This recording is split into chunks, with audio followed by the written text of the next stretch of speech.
Hello. Hello, good evening. How are you, Matilde? How do you feel today? I'm good. And you? Great. That's great to know. I'm fine as well. Thanks for asking. That's Let's great. begin today's activity then. All right. We're going to keep working with everything. I don't know if you were able to take a look, at Pearson using your computer. If everything is working good, let me know, please. Yeah, I got a chance to scroll a little, and I have the same issue. With the image, I thought the icon will change, but it didn't.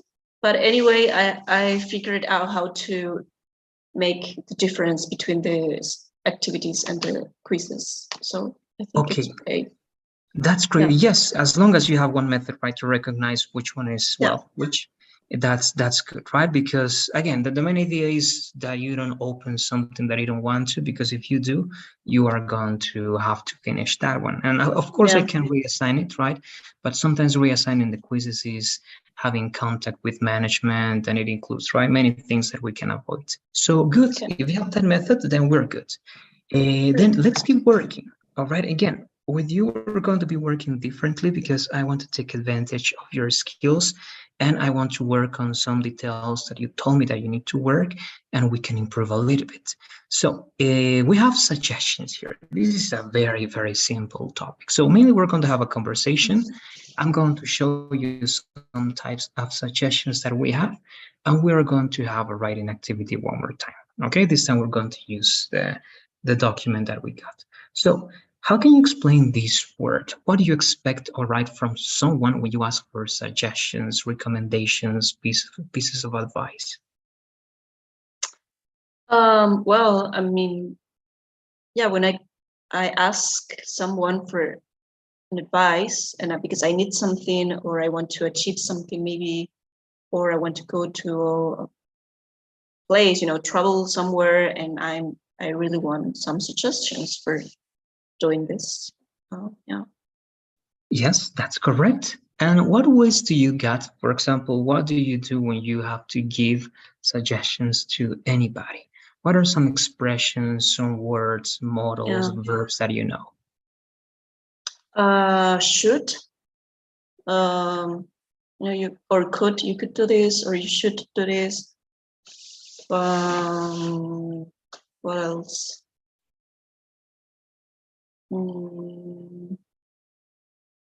I'm trying to think into a real conversation.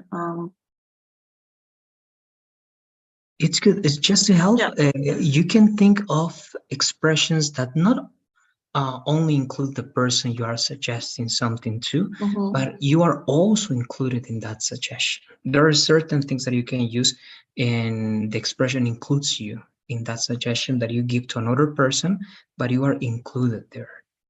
I don't know if you can think of expressions like that. Anything? For example, imagine I don't know what to do this weekend. I'm in a city that I don't know, it's your city, and I tell you, right, I don't know what to do. And I'm going to be waiting for suggestions, recommendations. So what can you use, right, apart from a should or could? Yeah, I was thinking about could again. We could go somewhere. I don't know. My mind is blank.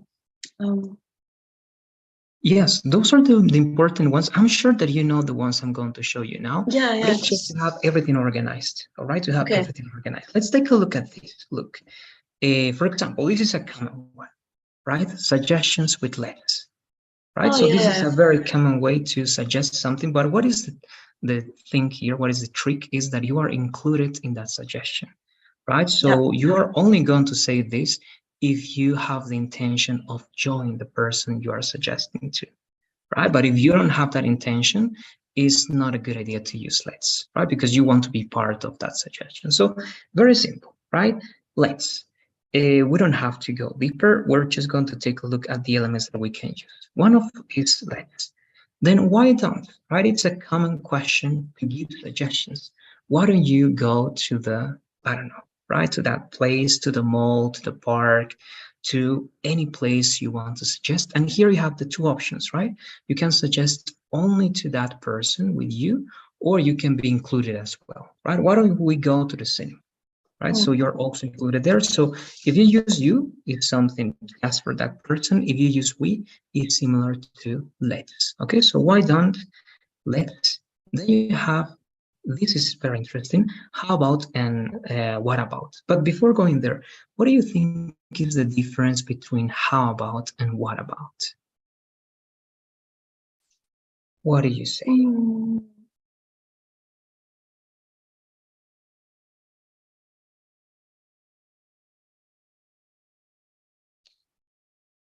I'm trying to, I don't know, I think I've been using them in the same way, or probably I just didn't notice. Yes, it's so small that we don't notice, right, the difference. Actually, something that can be really important, but only if you use it in specific situations. But in general, right, context, they are going to mean the same. But let's take a look. Actually, you're going to read this one to understand the difference. Let's read this slide, please. Okay, how about to make a suggestion that I feel is best? How about going to the party tonight? And how about we go to the party? And what about? What about to bring an objection or potential obstacle into consideration? What about the homework? If we go to the party, we won't be able to do it. All right. So look, it's interesting because the one we're going to use then for suggestions is how about, right? What about is mainly going to be used to bring objection to something, right? When you have a suggestion, but you know that there is something more important there that you should pay attention to, then you say, what about, right? But what about the test? What about the class? What about the assignments? What about your son, your daughter? What about your dog, right? You cannot live in there, you cannot go to the party, you cannot travel. So all the possible objections that are going to be there, right, as part of any suggestion is going to be mentioned with what about, right? But all the suggestions with how about. All right, so again, in general context, both of them can be used interchangeably. It means they mean the same, but in a specific context for suggestions, as you can see, they are quite the opposite, right? One gives suggestions and the other one shows the objections for those suggestions. All right, so let's keep that in mind because we're going to try to use everything that we are taking a look now, because I know that we understand how to use these ones.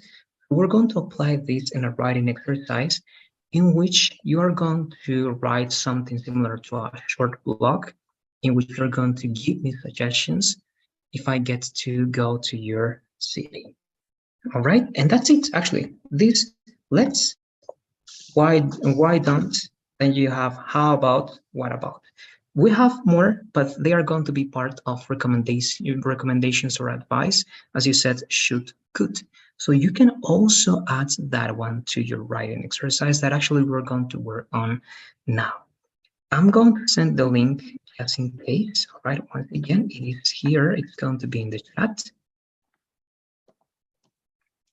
Because again, I want to, all right, cover these lessons quick, the ones that I know that are not something new, so that we can get to practice the lessons that are going to be new or different, or again, they are going to add something that we don't have yet. So I don't know what happened. It didn't.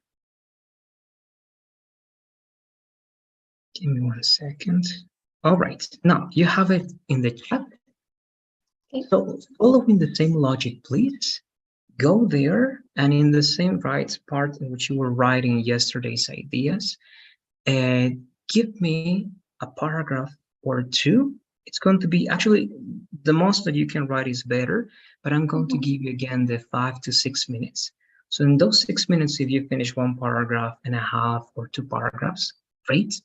But you're going to give me like, it's not going to be like a guide, but you're going to give suggestions, all right, for anyone that is going to visit your city. All right, so if you're visiting the city or you're visiting, I don't know, right, your place, you have all these options, right? You could go, you can use could, right? You can use should, And also you can try to make it like using some narrative, right? And try to use these expressions like why don't, right? And of course, why don't you go also to this, right? But in the way that it's possible for you and you feel comfortable doing that. If you get to use different expressions, different verbs to give suggestion, that's also welcomed. All right. Here it's only anything that you can write, but related to guiding and suggesting, all right, things to do for anyone visiting your city. I don't know if you have questions to have this time, Matilde. Let me know, please. No, I think it's clear. I mean, it's an informal suggestion, right? Like I'm talking to a friend, so I could say like, yeah, why Yes, don't, consider as you have yeah. like an open blog, right, website in which you are writing to any person, even that you don't know, right, but any person in an informal way because you want that person to feel right in a friendly environment. But the thing is that you have something written to anybody who's visiting your city. All right, so it can be your friend or not, but of course you can establish that kind of ambience. All right, a friendly ambience. So yes, if you want to do it like that informally with well, with that type of writing, it's also good. Matilde, you decide that one. If you want to be also formal, it's also up to you. But of course, we have to follow all the writing elements that we considered yesterday in punctuation and all those details. But that's practically it. Okay, we don't have like very structured parameters yet because I'm going to be showing you some things that are new for writing, and then I'm going to be giving you more requirements. So far, it's a little bit like free and the way you believe it's better to do it. Okay. Okay, so if you're ready, please let's begin. I'm going to start with a timer. Again, we have 5 to 6 minutes. Everything you get to write in that time is going to be perfect. Are you ready? Let me know, please. Yeah, I think, yeah. So I will change pages. I will erase this first part. Yes. Okay, yeah, I'm ready. Good. Let's do it, please. I start with a timer. We check in that time. Okay, sorry, I wasn't seeing the page. It's already started. So, yeah, okay, I'll go. Yeah, go ahead.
Okay, we check in 1 minute, please.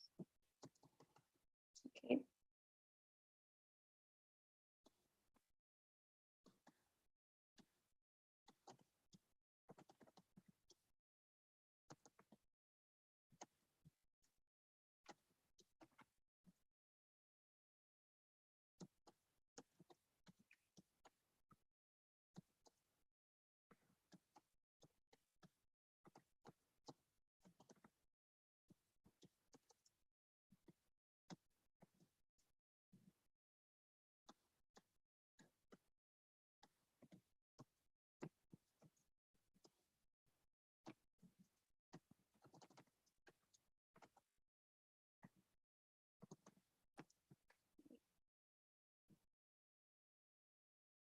Okay, so we're there. I think you're also ready. Let's take a look at what you got, please. First of all, as always, let's read your paragraph.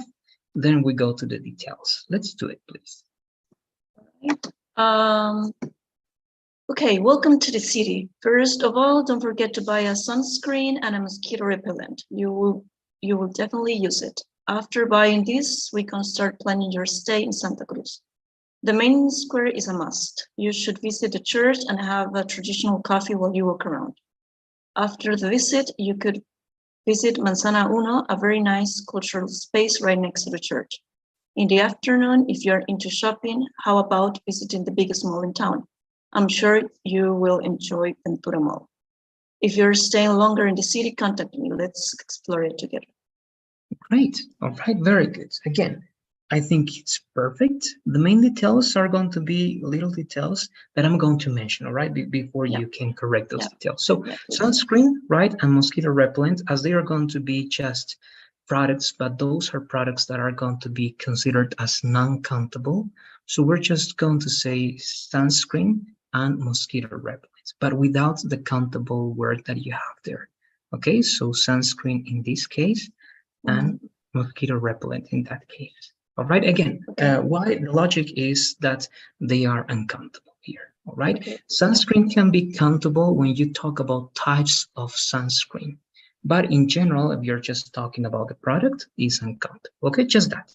Then at the end, you have two options. When you say you will definitely use it, there's a correction there, because as you're talking about two things, sunscreen and mosquito repellent, they say that instead of it should be them.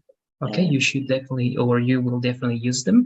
And now that comma, it's not bad, all right, but one recommendation, as we have a lot of commas in English, and this is something that we have to use, is instead of that comma to give additional information, it is better to use a dash, okay, but not any dash, the M dash. The M dash is like the double dash, all right, this one. Okay, you have to press it 2 times, and it has to be next to the 2 words. That dash is used to replace commas in many situations, and it gives more emphasis to the idea that you're going to say afterwards. All right, so again, it's good, but it's better to avoid the overusage of commas. And even though they are correct, they are going to be, again, a better option to avoid the usage of comma. All right, so good, we're good so far. Here, that's great, right? This is going to be, I'm sure, with capital letter, that one, and sana uno.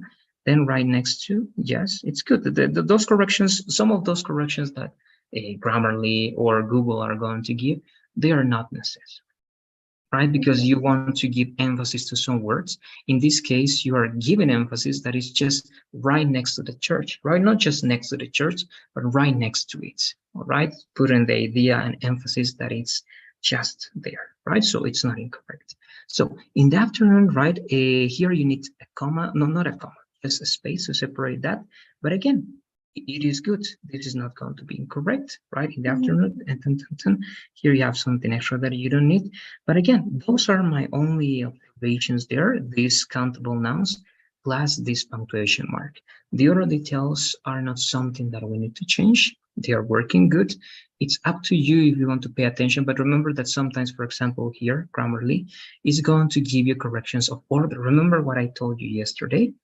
What is the correct order? Subject, verb, object, place, and time. Right? For example, here, if you see my screen, Grammarly is telling you, hey, it's better if you use time at the end, right? Because that's the correct order. But no, it's not necessary. Why? Because if you want to put emphasis on the idea of afternoon, that's your decision as a writer, right? So it is correct. So I just wanted to mention that everything else is working good. This capital letter over here, and that's it. I don't know if you have any questions or comments about these details that I mentioned. No, yeah, that's great. I should have noticed them thing. It's good. It's good. So that, and there's some things that I found out when I was reading that it was like a bit repetitive, like in the church thing, I think. But I mean, I guess, you know, if I have read it before, you know, I probably would have changed some things, but yeah. Yeah, and that happens, right? In any test, you're always going to have extra time to check it, right? And revise what you wrote at least once, right? You have a minimum of one chance to check everything. And in that time, you're going to look for words, as you said, that's important to avoid repetition, right? To use pronouns instead of repeating the word, or to look for synonyms, right? But again, here what we're checking mainly is just these little details, mainly punctuation, conjugation, the usage of countable and countable nouns, that it can bring some problems sometimes. And these, well, all these words that give emphasis to the ideas, that you give the order of your structure. And again, there's not the necessity of writing everything in the correct order in English, because it's up to you, right, what you want to put some emphasis on. So the order is up to you, as long as you follow the rules that you got to follow, right? So good, we're great. Let's keep going. With suggestions, that's it. I don't want to, all right, spend more time here, because we got this. Let's go to the next one, that is to and not. These are two words. Again, I don't care about the grammatical definitions. We can read some of them, but that's not the main thing here. I want you to tell me what you know about to and enough. When do you think that you use these words, Matilde? How can you explain that? Well, the two, I mean, it's too much, you know, when I'm talking about something that it's, yeah, again, I'm using too, but too big, you know, in a big amount. I don't know how to explain it. And enough, yeah, when I don't have enough budget, enough money, when you're limited somehow with something. Yeah. All right, good. And again, I'm asking you this because it's always a good way of practicing, right? To try to explain words, because we have to, right? We are going to pressure ourselves to find the words that we don't have. And if we don't have the words, we need to look for the way, right? So it's good. Now, enough, I ask you that. Is enough used for something negative, as you're telling me, or it can also be used in a positive context? What do you say? Yeah, I think it could be in a positive way as well. We have,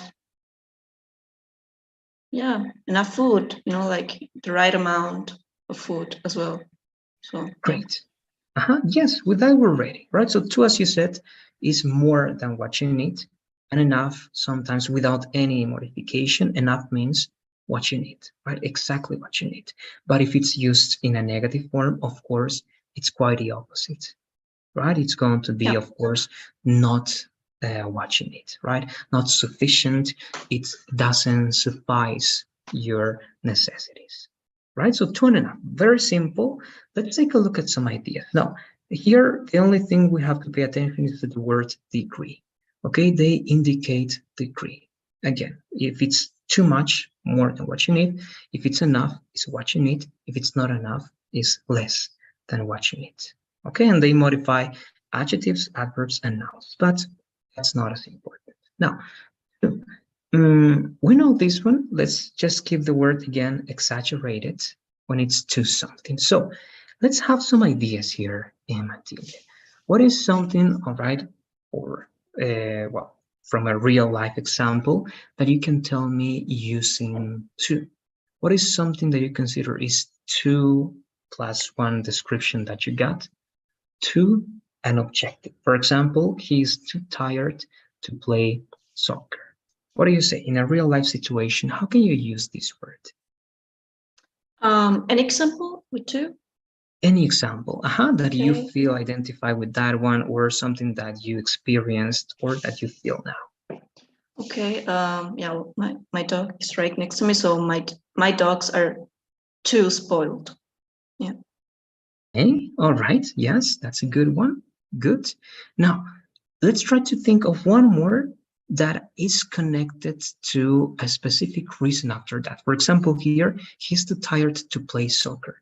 So what is to something, to an action that can happen or cannot happen because of that? What do you say?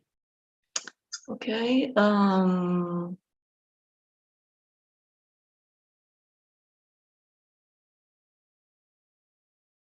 My kitchen is too old to be repaired. Okay, yes, yes. Good. All right. So we can always connect this to what we call an infinitive to explain, right? What is the consequence, or what is the right afterwards to that idea that we have with an exaggeration. So we can use it, the word to, with adjectives and adverbs, right? Now let's try to think of adverbs. Sometimes it can be tricky, right? An adverb describes a verb, but it's the manner, right, in which something happens. So let's try to use this with adverbs, please, Matilde. What ideas come to your mind if you think of adverbs? Like, for example, I was driving too fast. And also you can give me the consequence of that exaggeration. Okay.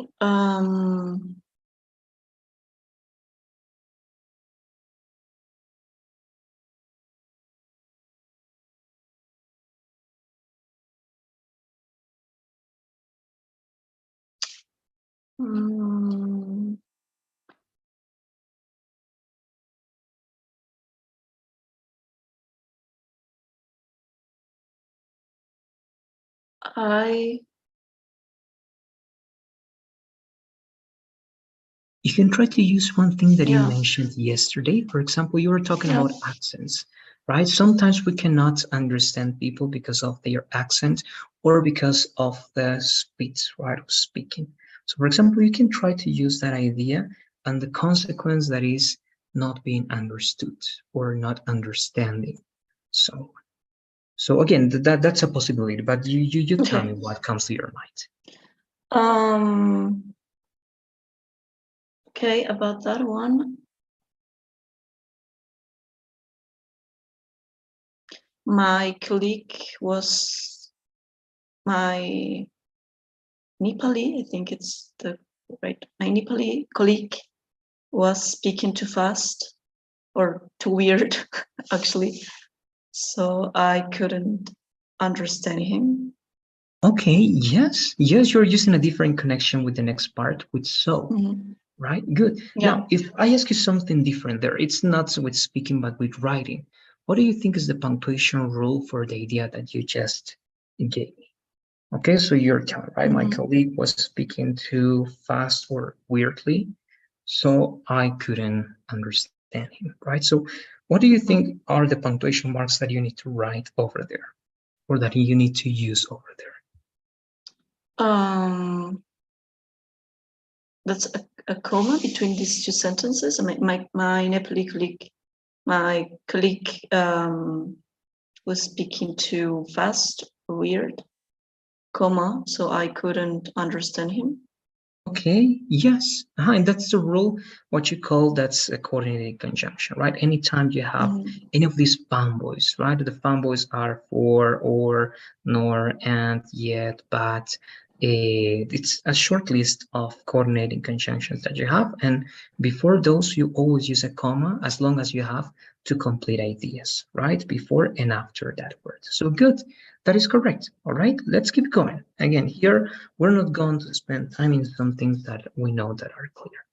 Now, too much and too many can be used for countable and uncountable nouns, but let's try to be sure that we get this, right? For example, how can you explain what uncountable nouns are, Matilde, and what examples can you give me for those nouns?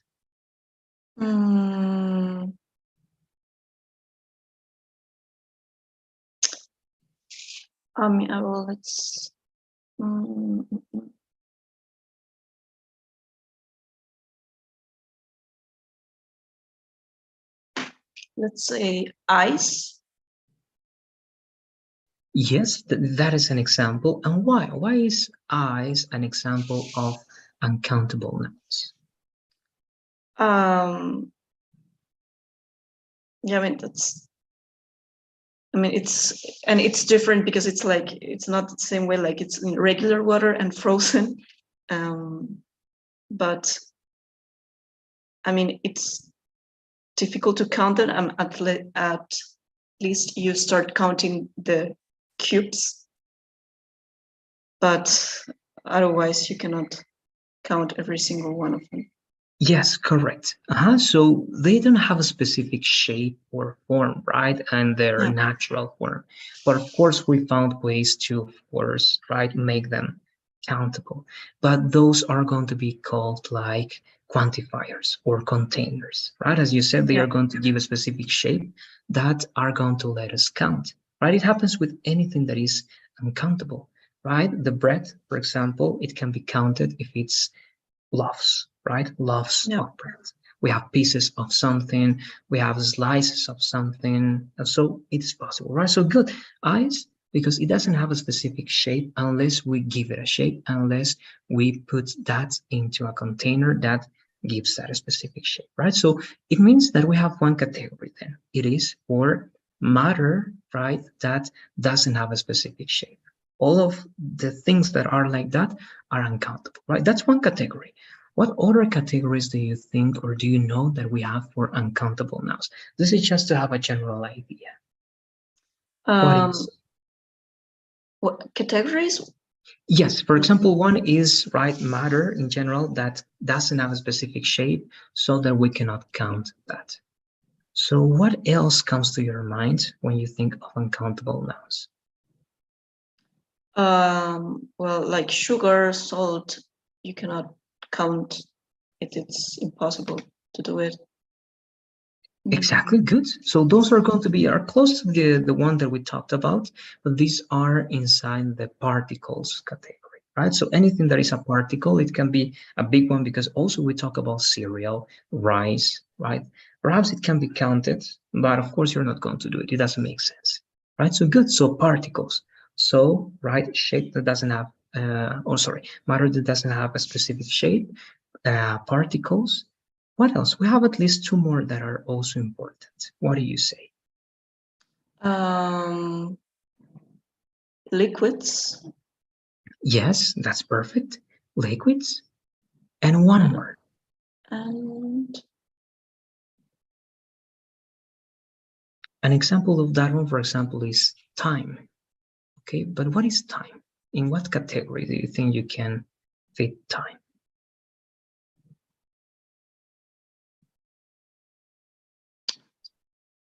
I mean, you can count, I mean, it's time, you can count it, but yes, elements of time can yeah. be counted because we found the quantifiers, right? Minutes, seconds, years, but those are quantifiers. But the idea of time, right, is uncountable. Also the idea of money, but money also has quantifiers, right? So what is time and money? They are in the same category. What do you think is that called? Because if you think of time, is time a real thing? I mean, if you think about reality and so on, but time, money, those are abstractions, right? Because it's something that we create in a certain way, right? It's, of course, something that is there, but it's abstraction. Love, time, information, money. So, okay, so those are the main categories that we have. Particle, liquids, you were talking about this matter that doesn't have a specific shape, right? Abstractions. So that's it, okay? That's the only thing that I wanted to have there. So too much. What is, again, just examples to have this clear. What examples can you give me using too much? Just a couple of examples, please, Matilde. Okay, there's too much cheese in my house.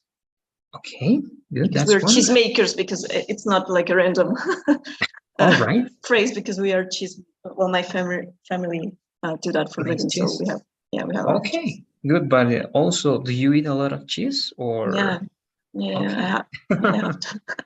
Because you have to, or because you like it? Both? I think both. Yeah, both. Okay. Okay, good. That's one. One more, please.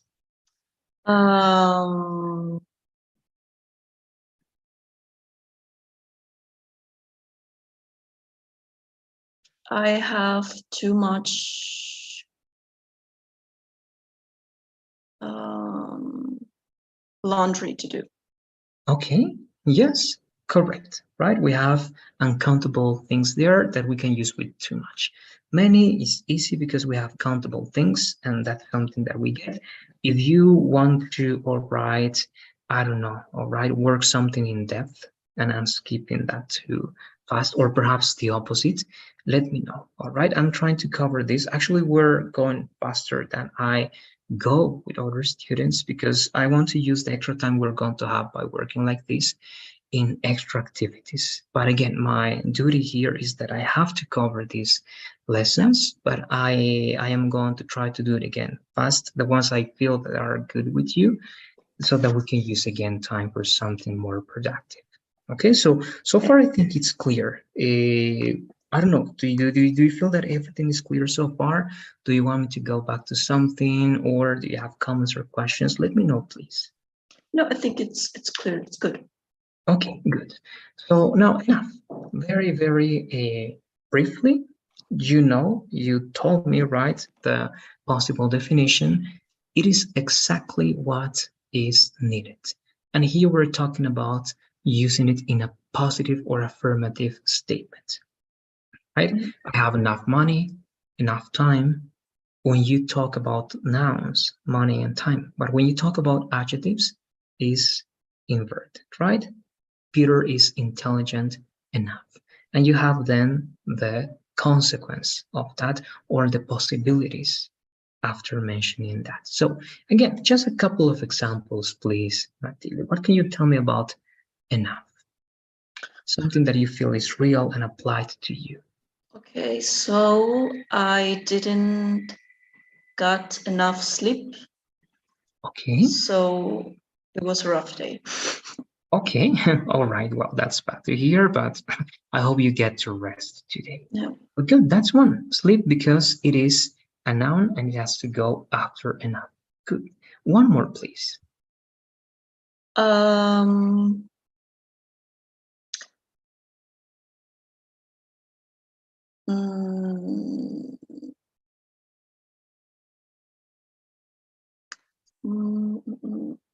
My family have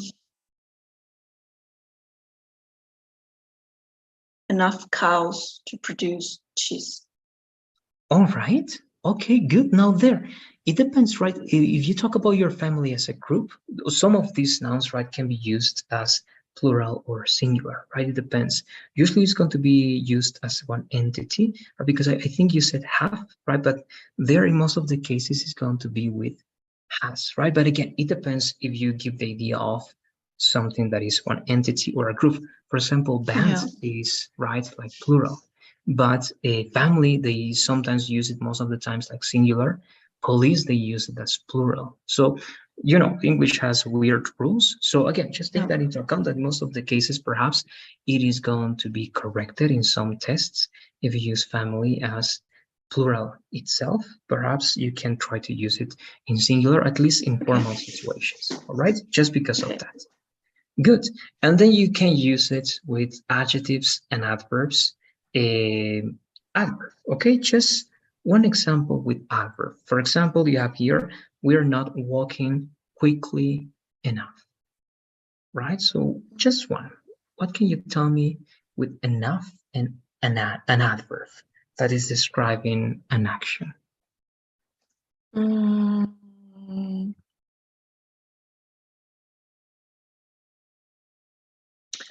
I am not practicing my French enough. But I'm not. Yes, that is good, but that's not with the adverb, right? With the adverb, you need to tell me the way in which you're practicing. So what adverb can you use to describe practicing? Often. Okay, Enough. yes. Yes, practicing often enough. Good. Also, you can say, right, well enough. I'm not practicing well enough. I'm not practicing French well enough, often enough, right, to, I don't know, right, to improve. Okay, so good. That's it. Okay, I don't want to go deeper there once again. And here with now, but you already did it. So we should be good with this. We're going to have extra time. That's good because I want to use it for something different. We also finished this. Now look, it means that actually we finished the 3 lessons that are part of Unit 1. So we get to have some extra time to see some other details. I already asked, but I want to know if you have questions or comments about simple present. Remember that is used for habits, right? Routines, facts. Present continuous, right? To talk about things that you're doing in a period of time temporarily, but they are going to be done. And then you continue with other activities that you got, right? Suggestions that we got to see today, and these adverbs, to and enough, that we also practice now. So what do you say? Anything about those 3 before getting to see now something different? No, I think it was clear. Yeah. All right, good. Now that we're done with that, I'm going to show you some other things that I believe are going to be useful for you that are part of other courses. For example, this one, look, I know that you asked for a structure, and perhaps if we have the time, I believe we're going to have the time, not just now, but in every class that we get to see this, all right? For example, this is an example of a template that we use to write argumentative essays. And this is a step-by-step, all right, well, let's say guide that you have to, all right, fill in order to have a complete argumentative essay. For example, you always start with a hook, an interesting and catchy sentence that produces curiosity, 1 or 2 sentences. Then you got to add some background to that main topic that you're going to develop. And at the end, you develop the thesis statement. Many people, right, can have that in form of a question, but in this case, it's advisable to have it just as a statement, right? An affirmative sentence. Then you have body paragraphs that have 5 steps at least, all right? In the first one, you develop the topic sentence, then you give extra information about that topic sentence, and we're going to see some examples. Then you show evidence to support what you're saying about your thesis. So you use real, right, information. You work with citations. You work with, well, people's words that you can find right on the web. Then you explain, paraphrase that to make sure that the reader also understands what you want to say, and then you give a short conclusion for this paragraph. It's the same for the next one, and you can have a third one in which you can show actually the opposite, right? To have a counter argument, but that's optional. And then you have a conclusion, right? In the first part of the conclusion, you have the restatement of your thesis statement. Then you have the summary of the 2 or 3 body paragraphs that you got to develop. And then you have the conclusion of the conclusion that is like a reflection, right, of your essay, right? The importance that it had, or the possibilities for other, right, argumentative essays on topics that can be developed from this one. Okay, so this is a very formal structure. And when you use it like this, like step by step, it's again very, very useful in the sense that you are not going to get lost. That anytime you need to write this type of sentence or essay, that it can be for the TOEFL because you have a similar one, you can follow this structure and you're always going to be doing that formally. All right. So right now, I would like to use this time to start with a possible introduction for, let's say, an essay that you want to write. I'm copying and pasting this here. All right, it's in our document. So you have it there. You can use that information from here, copy and pasting it, but let's try to do this. We're going to have some time again, perhaps 5 minutes, and try to think of the introduction of an essay. An essay now, to be argumentative, just to finish so that you can do it. The thesis, all right, first, the topic that you mentioned is general. Okay, it's not personal. You don't say something that you believe. You give real information in a catchy way. All right, something that again catches the reader's curiosity. Then background. Mention something in background. You can talk about society, the context. You can talk about even theory. You can give definitions if you are using some words that need to be defined. And you can use or write elements from history, anything that is going to give more information about the topic that you want to develop. All right. And finally, the thesis. Now here, you show something that you believe, but you can still make that formal. So instead of using first person, right, you can state that impersonally. For example, and that's why it is important to prepare professors in the usage of technological devices and platforms to improve, right, I don't know, right, the education in general. I'm making that up. But in that sense, my main topic is about education and technology. So I can say right nowadays, education is using technology more than ever. And actually, right, we are I don't know, we have more online classes than face-to-face or campus classes. That's one possible introduction. Then background, you can say because of the pandemic, we got to increase, right, the number of online classes, and people got used to, right, this type of education, and we got to find that it is also, right, something that has quality, something that permits, right, the student to develop its skills, abilities, and so on and so forth. And then your thesis, as I said, right, that's why it's important to develop more methods or methodologies to use platforms, to use apps, to use software to increase and improve the quality of education in online classes.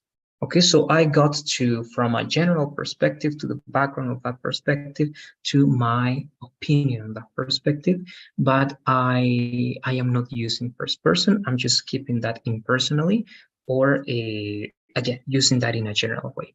That's an idea that I wanted to give you. I don't know if you have questions so that you have now the time to write a possible introduction, Matilda. Let me know, please. Yeah, I think it's clear, and I think it's great to have this guidance. Yeah, it will help a lot. So yeah. Good. Let's do it then, please. Again, we are going to have the same time, 5 to 6 minutes. If you feel that you finished before, let me know. Okay, you have the more or less the limits over there.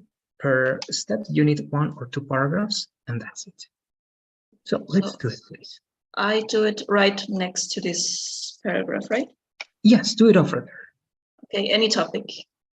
any topic that comes to your mind. And one recommendation when you're practicing like this, like in the template that you see here, try to highlight each step with a different color. All right, so that's visible for you, and you know when you're finishing with the catchy sentence and you go to the background. Even though it's clear, it's better if you have colors because they help in a certain. Okay, just that. Let's do it, please, and we check. Right.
Okay, we check in 30 seconds, please.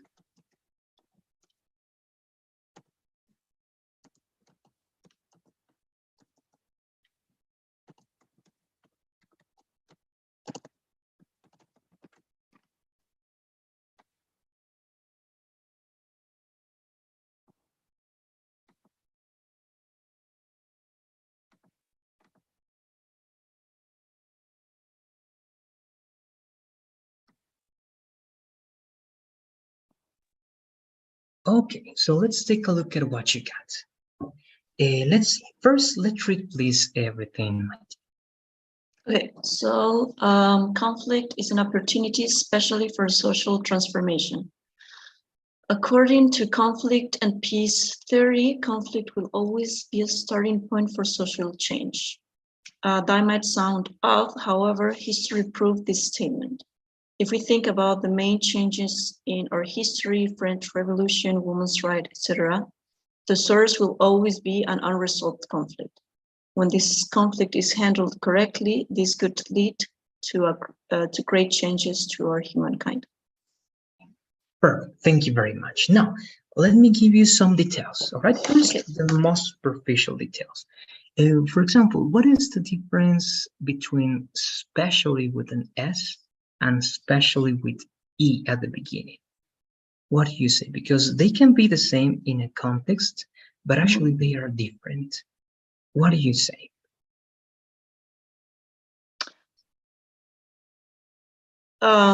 Yeah, with something is special, and it's different what I want to emphasize about something. Okay, yeah, in a certain way, both can be referred to that, but actually there's more specification. For example, look, especially with an S, is when something is done with a specific purpose. All right. For example, you can say this table was especially, all right, specially made for, I don't know, working for a lot of hours. Okay, so it's designed for that, right? Especially. But when you say especially with E at the beginning, it means clarification for something or to highlight an idea above other ideas. Okay, and that's why here you don't use the special with S, you're going to use the special with E. All right, and the main thing in writing, you recognize this because especially comes after a comma mainly. All right, and especially with S comes before a verb because it's mainly used as an adverb. Specially made, specially designed, specially written. All right, good. So that's the first thing. In general, it's good. So that's a first good idea. We're good. That's a good start. Then, according to, if this is a theory, mainly we're going to be using the article that talk about a specific theory, right? Comma, conflict will always, that's good. Let me see. That's going to be necessary, this change. They say the conflict. In this case, it's not that necessary because you're talking about conflict as an abstract idea that is not counted, right? So it works. It can be a very formal way, perhaps, but it's not needed here. Okay, so it's good. Will always be a starting point for social change. Yes, that might sound odd. Now, this is important. That's a complete idea. That might sound odd. Now, you have two options here. If you want to keep the flow, actually here it follows the flow. You have three options, all right? The first option is instead of however, use but or yet. Okay, they are too common, but you can use yet. Yet works the same in the same way as but.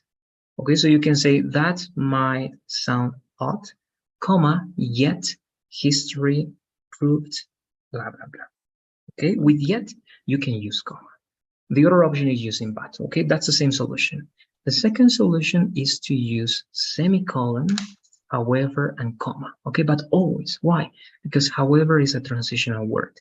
It cannot be after a comma. It can only be after a comma when it's in between two commas, like clarification. All right, but if not, it has to be always after a period or after a semicolon. Okay, one of those two. So again, if you want to follow the flow that you got, the option is to use a semicolon, but always a comma after, however. Okay, not before. Okay. There's the comma. Okay, now you can see the things are going to disappear. Sorry, the R. I deleted the R. Right, so it's good. Okay, semicolon, if you want to follow that. Periods, it's the same, but it gives like a more significant stuff. Okay, so semicolon here works. A history, this one, all right, perhaps you can change as you're not using a specific. Now, when do you use the simple past or the present perfect? Okay, the simple past, right, proved, or present perfect has proven. You use the simple past when you want to mention when it happened. Okay, but when you don't mention when it happened, it's a better idea to use the present perfect. Okay, so here if you say has proven or proven is better. Okay, why? Because it is not specific. Okay, and if it's not a specific, it's a better idea. If we think about right the main changes, yeah, if you have questions, let me know, please, Matilde. No, when I was writing it, I wasn't sure either. So yeah, it's good to know. Okay, good. Then if we think about the main changes in our history, right, French Revolution, women's rights, etc., good, here you have a period, no. Period, right, the source will always be an unresolved conflict. Good. Now, that's great, okay, that's great background, that's a great way to add extra information. Now, you have to be careful. My own recommendation in this second part, remember that it's advisable to have two complete ideas only, top. Why? Because you have to save that main information. Perhaps the examples that you're mentioning there can be mentioned directly afterwards in the body paragraph. All right, and you can perhaps balance more. The first idea can be a little bit longer. The second one, try to reduce that to only 2 sentences and try to choose which 2 sentences are more important. Okay, because here we have one. This is what we call, this is a simple sentence. Okay, because it has one main idea. Now, the second part, this is a compound sentence. So this is the second sentence because it has 2 complete ideas that are joined by a transitional word. All right, and here you have a complex sentence because you are giving this connector if, when, because, all right, and they are joining 2 ideas. Okay, so you have the 3 types of sentences. You have one simple, one compound, and one complex. Okay, but I'm mentioning that because in total you have then 3 sentences. It's not bad, but it's better if you give more information about one of those and you keep only 2 and you save the rest for the later part. Okay, and also because we are going to need to develop more about the next part. Why? In the next part, it is good, but something happens, at least for argumentative essay. All right, when you say, when this conflict is handled correctly, this could lead to great changes to our humankind. So that is your, let's say, thesis. Now, how can you develop that? Let's see if it's going to be possible to defend and support that idea. So your idea is that we should handle conflict correctly, right? So how are you going to show that? What are some ideas that you have in mind? There are some tools in that theory gives the peace practitioners to intervene in a conflict in a sensitive way and to avoid a bad result or even a harm, because you could have a good intention, but it really depends how you handle the conflict if you want to have a good result. And it's not about intentions, it's about responsibility and being really careful in the place you're making an intervention. Great. Okay, good. Now it's clear. Now it's possible to do it. Now, then the only thing is that we're going to change the way we're going to present this idea. Okay, because imagine it's something that has to be, of course, formal. So it's not going to be first person, but it has to be connected to what you mentioned before. So let's use first a transitional word like thus, therefore, as a result, or accordingly. Why? Because you need to show that the consequence of saying everything that you said before is the idea that you're going to show now. Okay, so you can see something like, therefore, it is important, it is essential, it is vital, right, to know how to handle, right, conflict correctly. Because, right, and you continue with the rest of the idea. But again, my only addition here is to make it a result of everything that you said before, so that we feel now that this is your idea. And of course, it is stated in a formal way, but it's clear that this is going to be your thesis statement.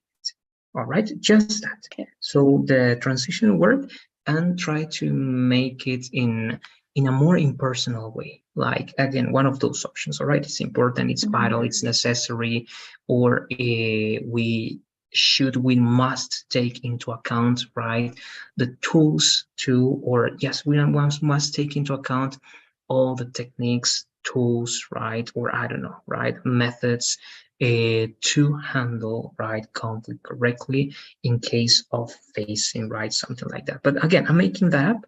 The main idea is the connection between the second idea and the last idea, okay, to make it feel a result of everything that you said before. But that's it. I don't know if you have questions about that, Matthew. Let me know, please. No, I think it's clear, and it's good to hear about all these advices for this part. Yeah. That's great to know. Now, because of the time, we're not going to do it now, but when you have the time, modify at least the last sentence. Okay, modify it. Try to make it again better suited for these transitional words. You have more examples. Okay, I'm going to show you actually. Let me show you briefly.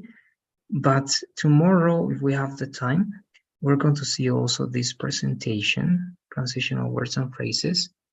And you have plenty of possibilities, right? For example, here we have all these words just to add information, introducing, highlighting, referencing, showing similarity, clarifying, here for contrasting, conceding, distinguishing, dismissing, and you have many more. All right, so we're going to try to use some of this. I'm going to give you access to these elements, but try to do this part only with the words that you have there. And if you get to find other words, or if you know other words, also use them there. Okay, again, you have to make that feel a result of the previous information. That's it. If we're good, then we're going to finish here. Hilde, I'm sharing the poll with you as always. This is the daily survey. And that's it. As long as you finish with that, then you may leave. Thanks for being here. Have a good night and see you tomorrow for the next one. Thank you. You're welcome. It's done, and thank you. So great. Good night. Good. Bye-bye.